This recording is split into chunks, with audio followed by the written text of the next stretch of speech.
Halo, assalamualaikum. Balik lagi di channel aku di ST Denatur. Kali ini aku mau berbagi info tentang faktor resiko dari terkena herpes.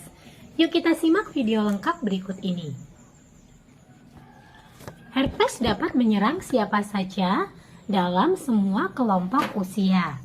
Akan tetapi, infeksi virus ini lebih rentan terjadi pada seseorang yang sering kontak dengan penderita herpes, seperti petugas medis atau anggota keluarga yang merawat pasien herpes. Untuk jenis virus herpes simplex tipe 1 atau tipe 2, beberapa faktor berikut dapat meningkatkan risiko terinfeksi virus ini. Yang pertama, berjenis kelamin perempuan. Kemudian yang kedua, sering bergonta-ganti pasangan seksual. Dan yang ketiga, memiliki daya tahan tubuh yang lemah akibat mengkonsumsi obat tertentu atau menderita HIV/AIDS. Kemudian yang keempat, menderita penyakit menular seksual. Sementara, beberapa faktor yang dapat membuat seseorang lebih berisiko terinfeksi virus varicella zoster virus adalah berusia di bawah 12 tahun, kemudian memiliki riwayat kontak langsung dengan penderita cacar air. Yang ketiga, bekerja atau beraktivitas di sekolah atau fasilitas khusus anak-anak, terutama jika ada anak yang sedang mengalami cacar air. Kemudian yang keempat, memiliki daya tahan tubuh yang lemah, baik akibat penyakit maupun efek samping obat-obatan. Selain bisa menyebabkan cacar air, virus varicella zoster virus atau FZV juga bisa menyebabkan herpes zoster. Beberapa faktor dan kondisi yang bisa meningkatkan risiko seseorang mengalami herpes zoster yaitu: yang pertama, berusia 60 tahun ke atas.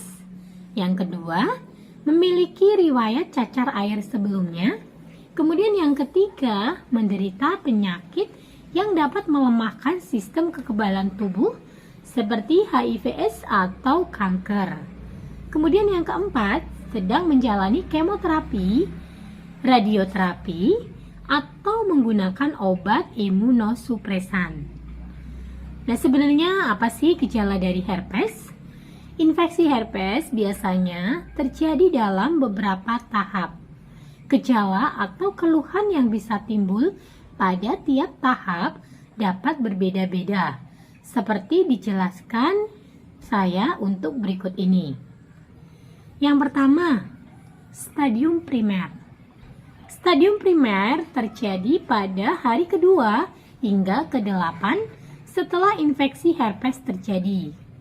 Nah, gejala yang muncul pada fase ini adalah ruam lepuh pada kulit yang berukuran kecil dan terasa sakit.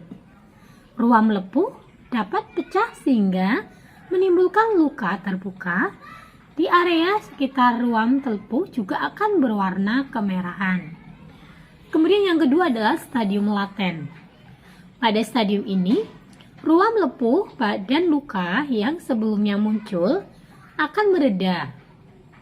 Namun, pada fase ini, virus sedang berkembang dan menyebar ke saraf di dekat saraf tulang belakang yang ada di bawah kulit.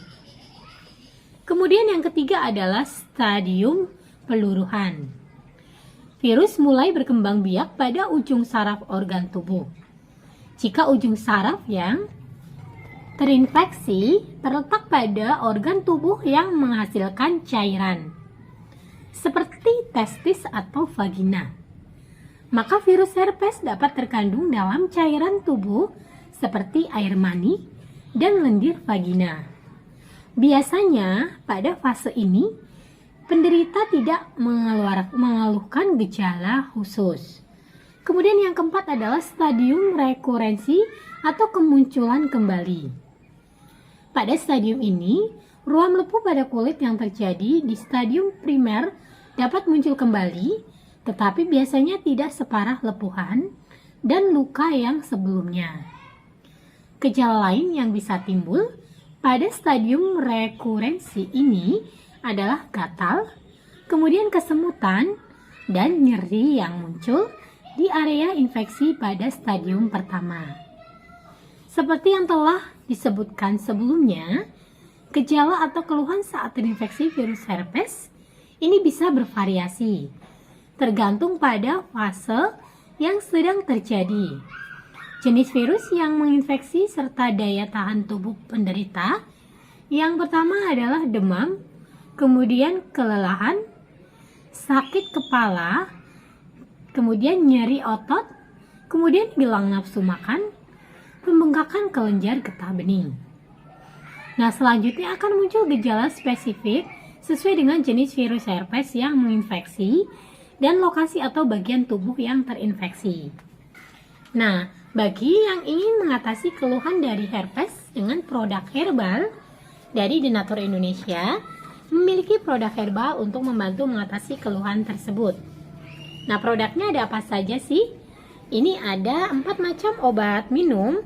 Ada Gangji Denatur, kemudian ada Gosyah Denatur, kemudian ada PPK Denatur, serta ada kapsul BD. Ini ada 4 macam obat minum, serta ada 1 obat luar yaitu Salci Denatur. Nah, kelimanya ini untuk membantu mengatasi keluhan dari herpes. Dan untuk obat minumnya ini untuk penyembuhan dari dalam untuk virusnya, dan salepnya untuk mengobati luar. Cukup dioleskan saja di luka atau ruam atau bahkan yang melepuh gatal. Nah, jangan khawatir karena bahan-bahannya ini terbuat dari racikan herbal alami. Di setiap botolnya ini tertera untuk komposisinya.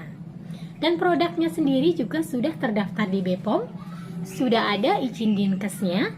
Bagi yang muslim tidak perlu khawatir karena sudah halal MUI. Dan Denatur Indonesia sudah memiliki ISO 9001-2015. Di setiap botolnya pun ini tertera nomor POM TR yang sudah didaftarkan. Untuk Gangji Denatur, ini nomor POM TR-nya 173300491. Kemudian untuk Gosyah Denatur, POM TR-nya 173305881. Kemudian untuk Salci Denatur, ini POM TR-nya 173709391. Kemudian untuk PPK, POM TR-nya 173399911. Kemudian untuk kapsul BD, POM TR-nya 163398401. Nah, demikian informasi kali ini. Semoga bermanfaat. Bagi yang ingin memesan produknya, silakan langsung hubungi saja kontak kami di nomor 081 329 878 999. Ya, sampai jumpa di video berikutnya. Terima kasih. Wassalamualaikum warahmatullahi wabarakatuh.